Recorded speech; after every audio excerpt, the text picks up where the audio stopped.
retrouve aujourd'hui pour une vidéo dont je vous ai parlé dans une précédente vidéo. Je vous expliquais que j'allais devoir écrire le synopsis de mon prochain roman de manière assez détaillée, alors que c'est quelque chose que je ne fais pas forcément. Et pour ce faire, je vais utiliser la technique des post-it. Je vais envoyer un de mes manuscrits à des maisons d'édition. Il s'agit de L'Épreuve, c'est une dystopie young adulte. Et parmi toutes les maisons d'édition auxquelles je voudrais soumettre ce manuscrit, quasiment toutes me demandent un synopsis de L'Épreuve, qui est le premier tome de la saga. Mais une des maisons d'édition me demande également un synopsis détaillé du tome 2. Et là, c'est le drame. Faut savoir que je suis une autrice paysagiste, je suis pas vraiment jardinière dans le sens où je prépare quand même pas mal mes romans, notamment parce que la plupart de mes romans, on me demande la plupart du temps pas mal de travail de recherche. Mais je suis pas du tout architecte, dans le sens où je sais pas exactement le déroulé de ce qui va se passer, je sais pas ce qui va se passer par chapitre, etc. Des fois j'ai une vague idée des événements qui vont se passer, mais en fait tout se profile seulement une fois que je commence à écrire et au fil des chapitres. Bref, écrire un synopsis sur 2 pages A4 de ce qui va se passer dans le roman, surtout pour ce manuscrit. Parce que ce manuscrit, en fait, j'avais une idée de base de ce que j'allais mettre dans le tome 2, mais en fait, en écrivant le tome 1, pas mal de choses ont changé, et je me suis rendu compte, que plein d'idées que j'avais au final, c'était pas ce qui me plaisait le plus, parce que j'ai eu d'autres nouvelles idées en écrivant, et ça a foutu un sacré bazar, en fait, dans ma tête. Du coup, je me suis dit, pourquoi pas, vu que ça va être un peu une nouveauté pour moi de travailler en ayant un plan aussi détaillé, pourquoi pas tout simplement essayer une nouvelle méthode. Tant qu'à faire, autant essayer plein de nouveautés. Et pour ce faire, je vais utiliser la méthode des post-it. Alors la méthode des post-it, il y a plein d'alternatives, mais globalement, vous allez écrire un petit peu tout ce qui va se passer, toutes vos idées, etc. sur des post-it, les organiser ensuite, d'un point de vue chronologique, ça va vous permettre de faire le point sur ce que vous avez à raconter, les choses que vous voulez supprimer, modifier, etc. Donc pour ce faire, j'ai acheté tout un tas de post-it. C'est pas vraiment des post-it parce qu'il n'y a pas de scotch, alors je sais pas si c'est important ou pas, mais je vais appeler ça comme des post-it de différentes couleurs, et je vais noter sur une couleur par exemple tous les événements qui doivent se produire, sur une autre couleur toutes les réponses aux questions qui sont laissées sans réponse dans le premier tome. Dans une troisième couleur, par exemple, je vais noter par exemple les sous-intrigues, dans l'autre l'intrigue principale, etc. Dans une autre, les choses où je suis pas encore sûre de ce que je vais faire, etc. Bref, je vais faire tout ça, en fait, je vais noter sur tous les post-it, décider des couleurs que je vais attribuer à quelle catégorie, etc. Je vais me mettre sur une grande table, je vais m'installer, d'ailleurs je vais vous emmener avec moi dans mon salon, enfin dans ma salle à manger. Je vais mettre ça sur ma table, il n'est pas impossible que je sorte la rallonge, comme ça j'aurai vraiment beaucoup de place. Et du coup pour organiser toutes les idées que j'ai pour ce roman, pour y voir plus clair et pour au final être capable d'écrire un synopsis. Alors si ça se trouve il va évoluer quand je vais me mettre à écrire, mais au moins j'aurai quand même une trame et j'aurai quelque chose à proposer à la maison d'édition. Voilà, comme ça si la maison d'édition est intéressée par mon tome 1 et que en lisant le synopsis du tome 2, ils se disent par exemple ah c'est génial, c'est exactement ce qu'il nous faut, go, écris ça. Ou à l'inverse, se dire ah le tome 1 nous plaît bien, on a vu que tu avais ça en tête dans le tome 2, mais bon ça au final on n'est peut-être pas trop chaud, est-ce que tu pourrais pas envisager ceci, cela, cela. Si ça se trouve ils seront pas intéressés du tout, ni par le tome 1, ni par le projet ou quoi que ce soit, dans ce cas-là, pas grave, mais ça m'aura quand même permis d'écrire un roman un petit peu différemment. Et qui sait, peut-être à l'avenir pour mes prochains romans, travailler d'une façon un petit peu différente. Alors je sais pas du tout ce que ça va donner, je sais pas si je vais aimer la technique des post-it, si ça va être efficace pour moi, si ça va donner quelque chose, on va voir. Mais je pense que vu la situation dans laquelle je suis un petit peu, ça me semble être la solution la plus appropriée. Du coup là je vous emmène avec moi dans mon salon pour préparer tous les post-it. Ça va être la première étape en fait, parce que là pour le moment en fait j'ai un carnet où j'ai rempli un petit peu les premières pages avec des idées, des choses que je voulais aborder, des choses qui se passent dans le premier tome que je peux utiliser pour le tome 2. Je sais pas encore comment, mais bref, donc j'ai beaucoup de notes en fait, j'ai beaucoup de choses, mais pour le moment j'ai pas encore la trame. Je sais pas exactement encore quoi faire, j'ai certaines choses en fait, je peux les aborder de différentes façons, mais selon la façon que je choisis, ça change complètement le récit. Limite en fait là j'en suis au stade où j'ai envie que ce roman cartonne, juste pour pouvoir en fait me dire tiens vas-y je vais prendre d'autres options que j'avais en tête pour en faire un deuxième tome. Ça serait bien. Bon bref, je ne suis pas du tout. Mais là du coup on va commencer par la première étape qui est l'étape des post-it. mon tapis Batman. Et voilà. Donc ça, c'est ma table de salle à manger, sachant que je peux mettre une rallonge. Alors, je ne l'ai pas encore installée, cette rallonge, parce que je viens de déménager. J'ai des nouveaux meubles et donc j'ai la rallonge juste en dessous. Donc en fait, avant même de m'intéresser au post-it, je vais devoir m'intéresser à comment mettre la rallonge. Alors oui, du coup, je vais m'installer là. Oui, il y a un vélo elliptique dans ma salle à manger que je n'ai pas encore monté au deuxième étage parce que le déménagement n'est pas encore complètement fini. Là, j'ai une guitare. Là, j'ai un tableau que je dois installer sur ce mur, mais je ne l'ai pas encore fait. Bref, donc ne vous étonnez pas s'il y a des éléments un petit peu chelous derrière moi.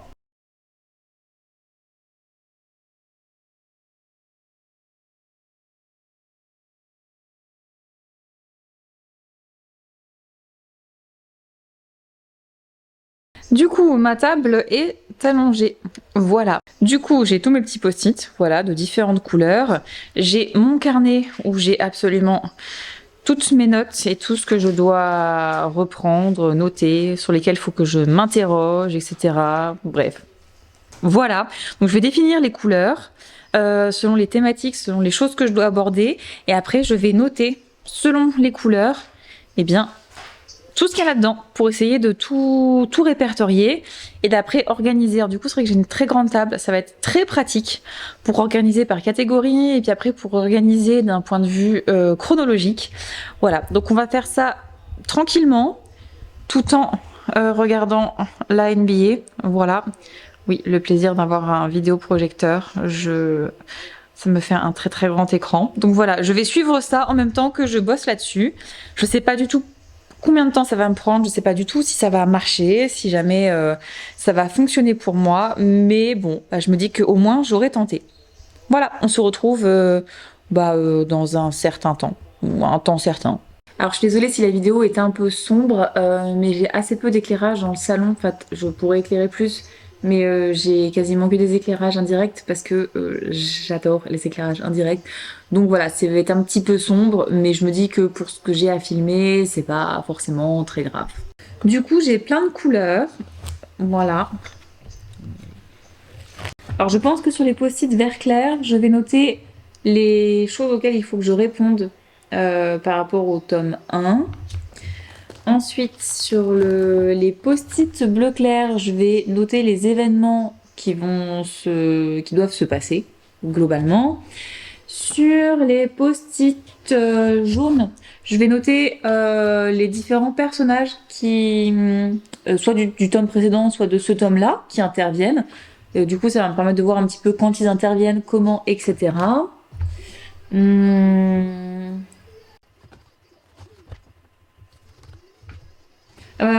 En fait, vu que j'ai deux types de bleu, j'ai du bleu clair et du bleu foncé, je pense que sur le bleu clair, je vais mettre l'intrigue principale et sur le bleu foncé, une sous-intrigue qui est forcément très liée à l'intrigue principale.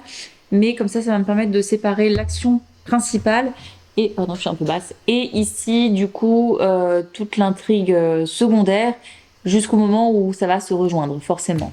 Sur les post-it roses, je vais marquer toutes les idées que j'ai. Voilà, et que je ne sais pas forcément encore comment exploiter. Et après, j'ai encore du orange et du rouge. Est-ce que je vais m'en servir pour quelque chose? Je réfléchis. Là, ouais, le orange, je vais m'en servir pour parler d'interaction entre les personnages.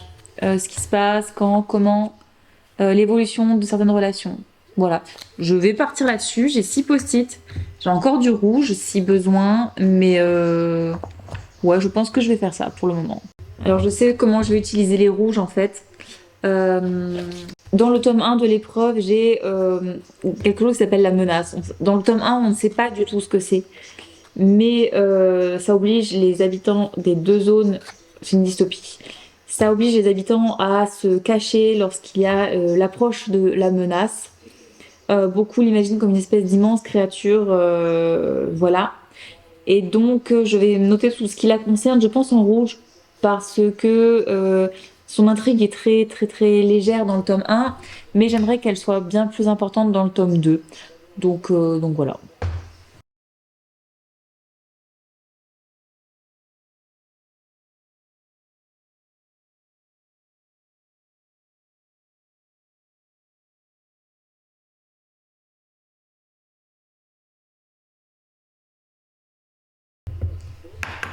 Du coup, par exemple, là, pour la menace, j'ai noté les questions auxquelles il faut que je réponde la concernant. J'ai 2 découvertes du coup de la menace. Donc j'ai les révélations, donc on apprend ce que c'est, et j'ai la découverte lorsque l'on va voir ce que c'est. Voilà, comme ça va me permettre de placer ces 2 éléments, peut-être ensemble, peut-être séparément, l'un avant l'autre, je vais voir. Et là, j'ai une attaque de la menace. Il me faut au minimum une attaque de la menace. Pour le moment, j'ai un peu en tête quand est-ce que ça va survenir, mais faut que j'en ai au moins une. Voilà, qui va peut-être correspondre avec l'une des autres, etc. J'essaye de pas trop spoiler, forcément. Mais voilà, du coup, là, j'ai des petits post-it rouges qui concernent. J'aurais dû mettre un pied plus grand. J'ai des petits post-it rouges qui concernent, du coup, la menace.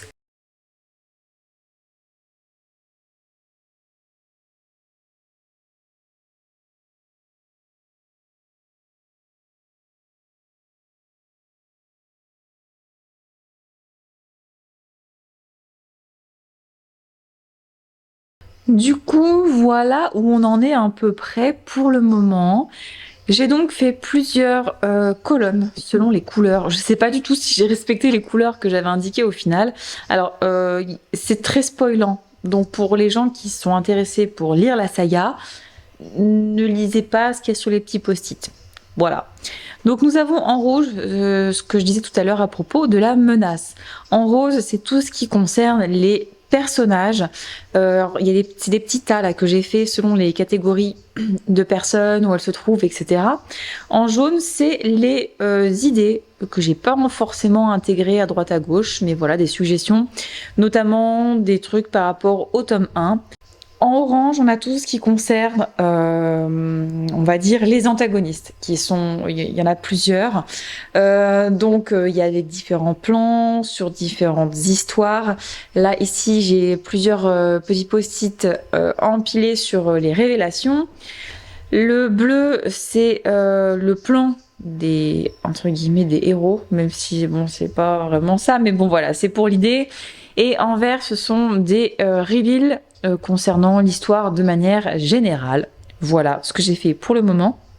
Et en bleu clair, c'est ce qu'on retrouve là-bas. Globalement, ce sont les gros événements. Alors là, qui sont mis dans l'ordre. Pour le moment, il n'y en a pas beaucoup parce que là, ce que je vais devoir faire maintenant, c'est les bleus foncés en fait. Les bleus foncés, les bleus clairs vont définir un petit peu l'intrigue.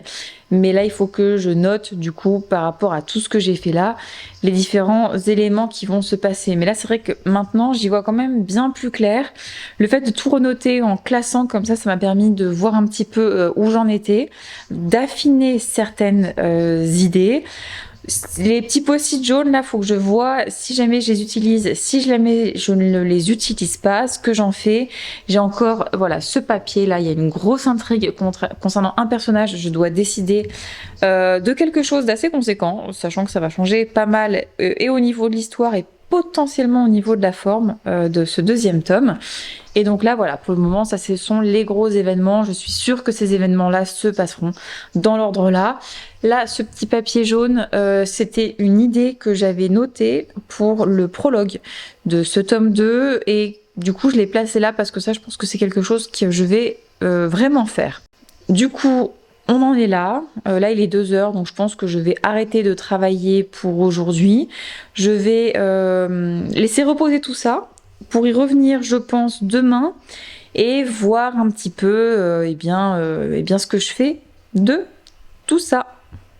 Je précise aussi que le plan que je vais écrire, même si jamais je vais l'envoyer à une maison d'édition, enfin le synopsis, il n'est pas figé en fait. C'est l'idée que je me fais du manuscrit. J'ai jamais fait un manuscrit où j'avais le plan aussi détaillé de tout ce qui allait se passer vraiment comme ça. J'ai toujours des choses qui sont un peu préparées, mais pas autant. Donc je ne sais pas du tout ce que ça va donner au moment où je vais écrire. Ça se trouve, ça va se passer très bien, je vais suivre toute l'intrigue, tout le synopsis sans problème. Ça se trouve, ça va me bloquer un petit peu et je vais devoir un peu voilà, partir à droite à gauche. Donc je verrai ce que ça donne par rapport à ce que j'envoie du coup à la maison d'édition. Si jamais la maison d'édition est intéressée pour déjà le tome 1, et ce qu'elle me dit par rapport au tome 2. Et puis bah moi après au niveau de l'écriture, je me laisserai porter parce qu'il y a des choses là, c'est sûr que ça se passera, Mais d'autres, bah voilà, comme d'hab, dès que j'écris, j'ai d'autres idées qui viennent. Il y a des choses qui apparaissent d'elles-mêmes, en fait, toutes seules. Les personnages vivent un peu leur vie et j'avais ouvert des portes sans trop m'en rendre compte. Et en fait, bah, je trouve un moyen de les refermer, ça pop d'un coup. Donc on verra. Voilà, c'est un synopsis de travail.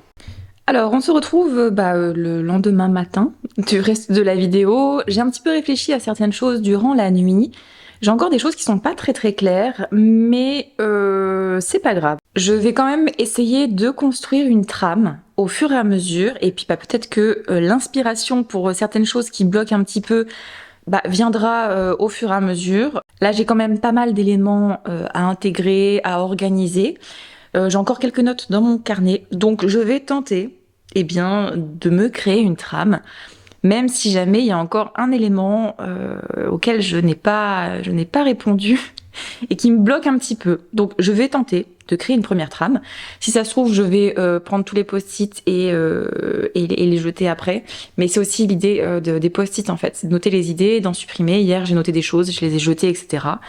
Et puis on va voir ce que ça donne.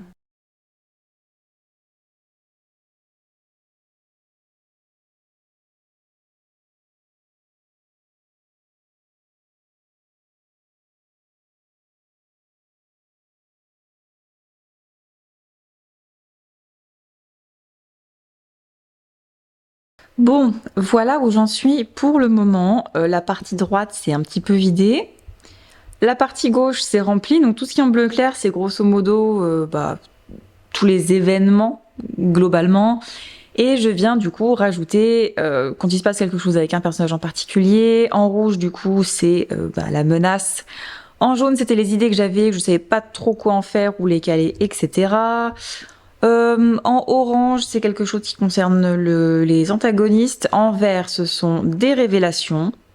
Voilà, donc je n'ai pas du tout terminé. J'ai encore quelques trucs à installer pour la fin. J'ai certaines choses à clarifier, mais en tout cas, j'ai quand même une trame qui se dessine. Et c'est plutôt pas mal parce que c'était vraiment le but de toute cette de toute cette manœuvre. Alors peut-être que ça va évoluer après, mais en tout cas j'ai déjà quelque chose qui se dessine et ça c'est parfait parce que c'est exactement ce que je voulais faire et ce que j'avais un petit peu de mal à faire.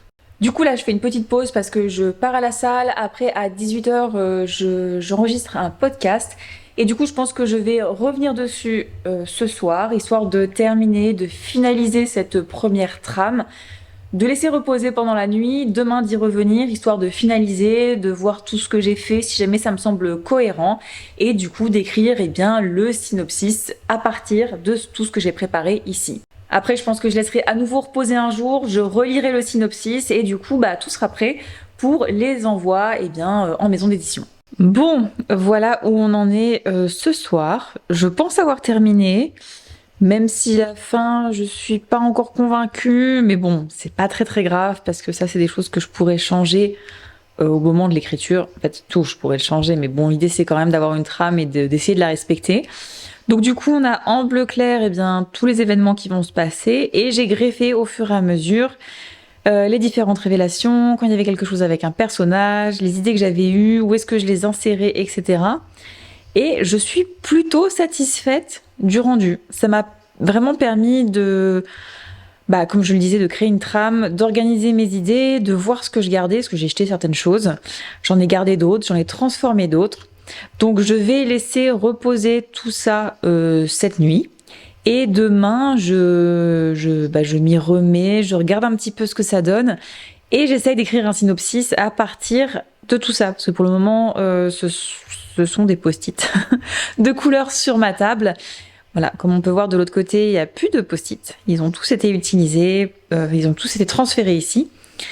Et du coup, demain, l'objectif, c'est d'essayer de créer le synopsis à partir de tout ça. Et une fois que j'aurai fait ça, je vous ferai un petit peu la conclusion de cette expérience de la technique des post-it. Alors du coup, 3e jour dans cette aventure des post-it, 3e et dernier jour, je vais du coup m'atteler à l'écriture de synopsis.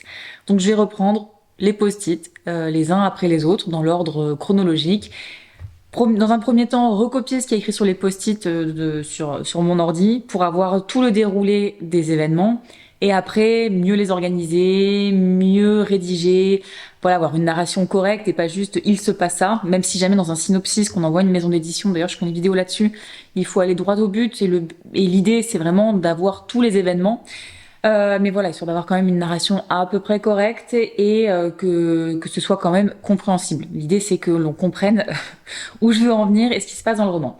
Donc là vraiment, première étape, juste recopier ce qu'il y a sur les post-it. Après je rangerai mes post-it parce que ça se trouve j'en aurai besoin à un moment, peut-être j'en sais rien, pour réorganiser l'écriture de ce roman, je ne sais pas. Donc je vais les classer en fait dans l'ordre et je vais les mettre de côté. Normalement, avec le synopsis que j'aurais écrit, ça me suffira, mais sait-on jamais. C'est vrai que cet aspect visuel avec les couleurs et de pouvoir déplacer les choses, ça, personnellement, ça m'a beaucoup aidé et j'y vois beaucoup plus clair. Alors après, je sais pas si ça fonctionne avec tout le monde, mais bon, bref, de toute façon, je reviendrai dessus dans la conclusion de la vidéo. Là, l'objectif, c'est d'écrire le synopsis.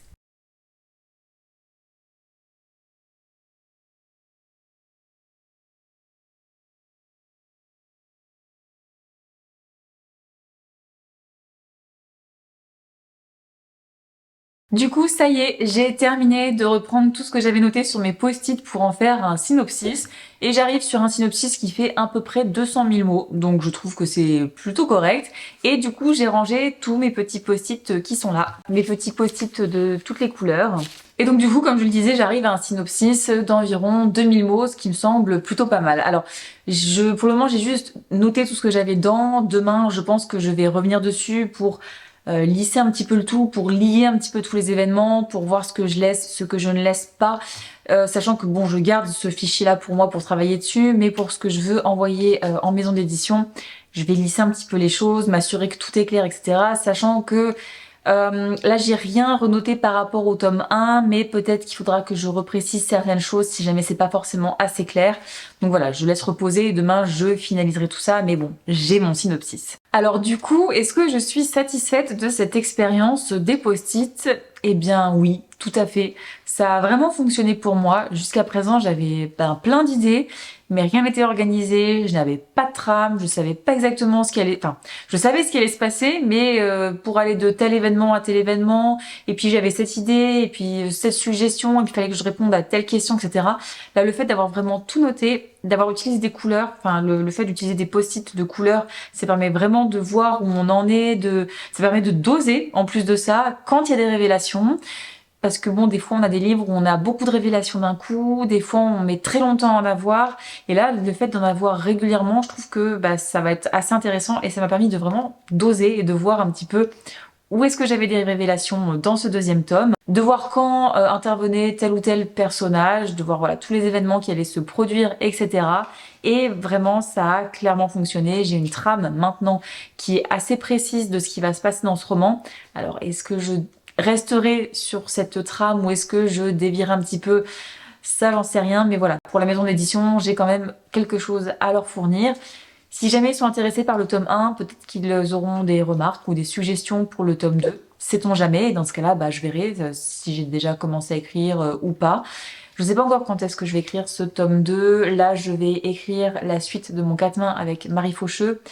Je dois réécrire un thriller et en termes d'écriture, je ne sais pas encore si je me mets sur ce deuxième tome ou si jamais j'attaque un autre thriller. Je sais pas encore, je vais voir. Mais dans tous les cas, ça sera écrit cette année. Alors, ce que j'ai bien aimé dans cette méthode, comme je le disais, c'était le fait d'avoir des couleurs pour tout répertorier. Et j'ai aussi aimé l'aspect, enfin d'un point de vue visuel, c'était beaucoup plus clair que si jamais j'avais tout écrit sur mon ordi et que j'avais inséré au fur et à mesure les idées que j'avais. Là, le fait d'avoir tout étalé sur la table, ça m'a permis d'avoir une vision d'ensemble de tout ce qui devait se passer. Je le redis, les couleurs, ça m'a vraiment beaucoup aidé. Et le fait d'avoir écrit à la main tous les événements, moi je sais que je suis une manuelle. J'ai écrit mes 4 premiers romans à la main, c'est pas pour rien. Ça me permet vraiment de mieux m'imprégner de ce qui se passe et de mieux rentrer dans l'histoire. Donc là, d'avoir tout écrit à la main, certes ça prend du temps, ça prend peut-être plus de temps que d'avoir tout écrit à l'ordinateur, mais pour moi c'est un gain de temps évident parce que si jamais j'avais écrit à l'ordinateur, je serais encore toujours à me demander quel événement je mets après tel événement. Du coup, est-ce que cette technique peut fonctionner pour tout le monde? J'en sais rien, c'est un petit peu comme toutes les techniques que vous avez en écriture. Il faut tester. Il y a des choses qui vont fonctionner pour certaines personnes, d'autres choses qui ne fonctionneront pas du tout. Il y a des choses, ça peut fonctionner un petit peu. Vraiment, en fait, il n'y a pas de règle en écriture. C'est vrai que ça, c'est quelque chose que je rappelle assez souvent. Et c'est pas parce que ça a fonctionné pour moi que ça fonctionnera forcément pour vous. Par contre, je vous encourage vraiment à tester cette technique. Soit si jamais vous êtes bloqué sur un roman à un moment de l'écriture, soit si jamais vous avez envie d'attaquer votre prochain roman en préparant un petit peu plus, si jamais vous êtes du genre à ne pas avoir vraiment de plan de base, etc. Pour l'écriture d'un tome, voilà, comme moi ça a été, où j'avais une idée de ce qui devait se passer dans le tome 2, et en fait en écrivant le tome 1, et ben il y a plein de choses qui ont changé. Donc cette technique des post-it, alors je pense qu'il est possible de la transformer, de l'adapter en fonction de vos besoins, de ce que vous voulez faire, etc. Moi, je l'ai fait de cette façon. Si jamais vous avez envie de l'essayer, de la reproduire, franchement, je ne peux que vous inciter à essayer parce que moi, ça a été ultra positif et ça a carrément fonctionné. Du coup, je vais m'arrêter là pour cette vidéo. Une fois que j'aurai écrit le tome 2 de l'épreuve, j'ai déjà son titre, mais je ne le révèle pas. Une fois que j'aurai écrit le tome 2 de l'épreuve, je vous dirai si jamais j'ai beaucoup dévié de ce que j'ai préparé là, ou si jamais je m'y suis vraiment tenue. Je vous dirai également d'avoir autant préparé la trame du roman si jamais ça me facilite l'écriture, ou si à l'inverse ça me bloque un petit peu parce que j'ai des idées qui viennent et j'essaie quand même de rester dessus, etc. Bref, je vous ferai un petit retour, alors c'est pas tout de suite, ça sera d'ici quelques mois, voilà, par rapport à comment s'est déroulée l'écriture après la préparation de ce synopsis et l'utilisation des post-it.